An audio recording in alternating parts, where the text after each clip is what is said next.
Welcome back. A friend of ours, he is Rick Smith, a Teamster, a talk radio host, a friend of ours. Rick, how you doing, man? I'm great, Mike. Appreciate you taking some time for us. Buddy, I'm pretending like I'm a working man. I'm wearing a flannel today. My wife said, look like a working stiff for a change, Crudy. You've been a working stiff your whole life, and you've been doing a radio show for a period of time here, Rick. How long have you been doing, politics and labor and life on the radio, my friend? I've been a card-carrying Teamster over 35 years. I did organizing. I've done, picket, strike captain stuff. For the last 18 years, we've been doing talk radio. The idea was balancing the airwaves and taking on some of the right-wing insanity that my truck driver buddies were spewing years ago.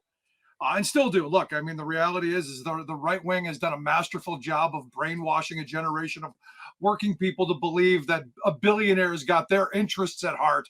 And I was listening to you a minute ago talking about Dumb Junior's testimony and the fact that Trump made was it $168 million off the banks, and I know exactly how that's going to be framed. He cheated those banks out of $168 million bucks. He's so smart.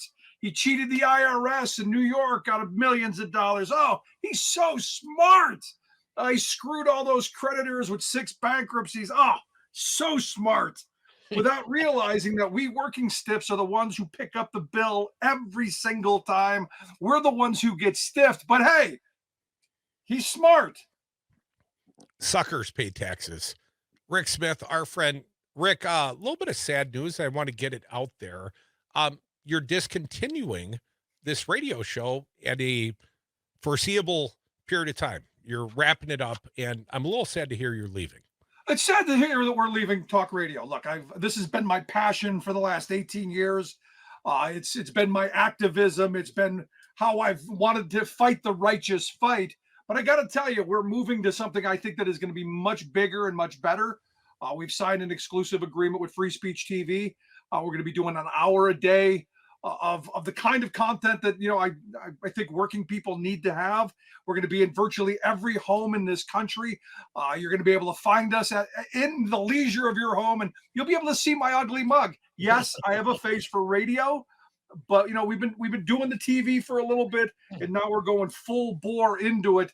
And then we're going to take that audio from the TV show and we're going to give it to the stations to play. So we're not going away completely, but we're not going to be doing live terrestrial, which again is where my passion is and where the fight is. I think the thing I love about talk radio is you never know what's coming with the next phone call. But we're really looking forward to the new year in this new direction we're going. Rick, you're going to have to buy some salmon colored ties. Very photogenic, I understand. You won't catch me dead in one of those. And I've told my wife, if you put me in a tie I will come back and I will haunt you forever. Folks, you're listening to the Devil's Advocates Radio Show. We got a friend of ours. He is Rick Smith. Currently, he is the host of the Rick Smith Radio Show nationwide and part of the Civic Media Network. Rick's hanging up the talk radio microphone on December 1st and concentrating all his efforts on a free speech TV show.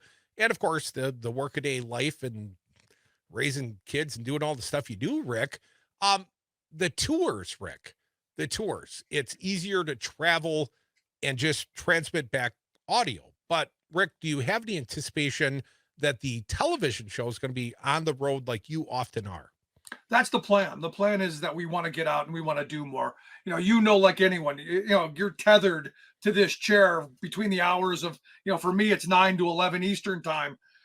This will give us the opportunity to get out and to do more, meeting people, do more, getting into, the mix. And with the presidential election coming up, planning on making both conventions again, planning on getting out on the road and meeting people and sharing stories. And look, I believe in this era with all the labor stuff that's going on, we belong out on the road, out on picket lines. We should be out there, talking to people and sharing stories. And that's where we're going.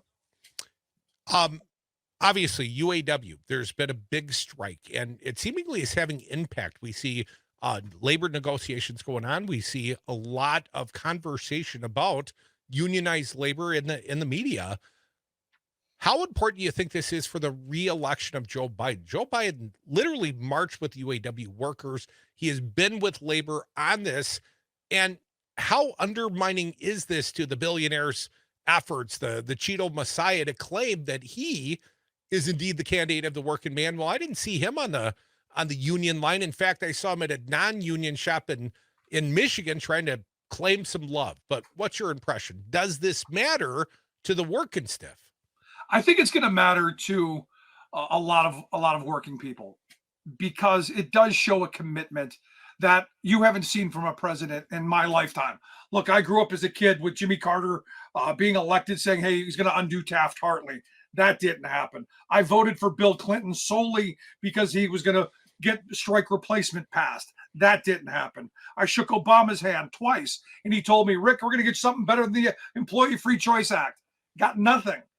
And what working people have gotten accustomed to is Democrats making a lot of promises and not following through. They're talking the talk, they're not walking the walk. Well, in this case, we got a guy who's not only talking the talk, but found Obama's comfortable shoes and got out there and was walking the walk. So I think this is going to help him. And I think it has to help him, because this is how we're going to make people's lives better. This is how you're going to see the wage gains. This is how you're going to see worker empowerment. And I'm hoping like we've never seen before, because the victories with the Teamsters and UPS, the victory here with the UAW and the big three, this is sending clear messages that, hey, workers have had enough. And you're already seeing a number of people in both those industries, the package delivery industry and the auto industry, are saying, hey, we're raising wages. Look at us giving benefits to our workers. Look at us trying to keep up.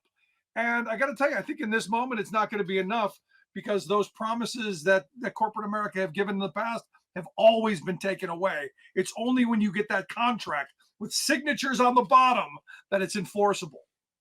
Folks, you're listening to the Devil's Advocates radio show. Rick Smith, host of the Rick Smith Show, joining us. Rick, great to be with you, man. Thanks for coming around. GM, the last ones to finally settle, to agree to a contract. And you mentioned it, man. It kind of stole my fire. Toyota, who has, my understanding, does not have unionized labor. They announced big raises for everybody. So it's not just that the unions are helping out those at the membership. They're also, by pushing the market around, increasing wages for those who are not yet union members. And my understanding, UAW President Shawn Fain, well, he's going to go after the Toyota, or he's going to go after Tesla. He is all about it. And I saw a headline at CBS News, Rick, lamenting the fact, well, can the auto industry absorb these costs? What's going to happen? But my understanding, 4 or 5% of the cost of vehicles are labor. So right. they can absorb that. What's your sense on how this is impacting the market in its entirety, not just at the big three? Well, I mean, it's gonna hurt the profits a little bit. They're still gonna make billions of dollars. Rest assured, corporate America they'll be okay. They're gonna be okay. Okay, all right, good. They're gonna get a little extra cheese on their Whopper. They'll be fine. But this is going to help working families do much better. It's going to help bring these kind of jobs back to somewhere near the gold standard of working class employment as they had been in the past. For me, this is an enormous win. But I got to tell you, one of the things that I think is really important that nobody's talking about, the fact that the UAW put on the table a 32-hour work week. And I know, they're asking for too much. No, Democrats, for my Democratic Party friends, this is how you negotiate. You start out with all of your wish list stuff on the table, and then you slowly move things off to get what you really want. But the 32-hour work week is something that we should be grabbing onto and making something that we fight for in the future, because as technology takes over, AI and robotics and all of that, we're going to need less people. But people are still going to need jobs, so they should be working less hours. And for me, this is kind of that 1850s, 1860s moment where we start saying, hey, we don't want to work from sun up to sundown 6 days a week. We want to work 8 hours a day, 8 hours for work, 8 hours for rest, 8 hours for what you will. Now we should be doing the same thing with our generation, going, hey, a 32-hour work week's the minimum. We should be looking to get even lower amounts of work hours. and still be able to support our families because of the technological and productivity gains that are going to happen. Well, and the productivity gains that have happened over the last, several decades, Rick. I mean, have been basically pocketed by the corporations. I mean, Yep. this has been a long time coming. How important do you think this is for the next generation of organized labor? I mean, this guy, Sean Fain, and I wasn't really dialed into it until this really came up. The guy's a fighter, man, and he's motivating people. He's selling it, and people are buying it. Do you think that's going to continue with the next generation, Rick? Well, I think so, because look, I think young kids have seen their parents get screwed over, Yeah. just ground down, and look, my generation, our generation, if you look at the numbers, come retirement time, we're screwed. And, the millennials are even worse off. So I think you're seeing this younger generation going, I don't think we want to end up like this. I don't want to be used up, kicked to the curb and have nothing at the end of the road.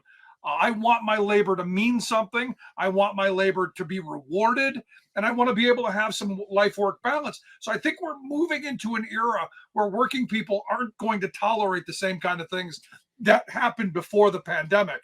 And understand, the pandemic, I believe, was a game changer, because we told every working person who showed up to work, you're essential, you're a hero. And then once it was sort of over, it's like, oh, back to before the pandemic thinking. Well, that hasn't happened, and I hope it doesn't. Our fine guest, Rick Smith. Rick, let me play devil's advocate. 4-day work week, just a minute.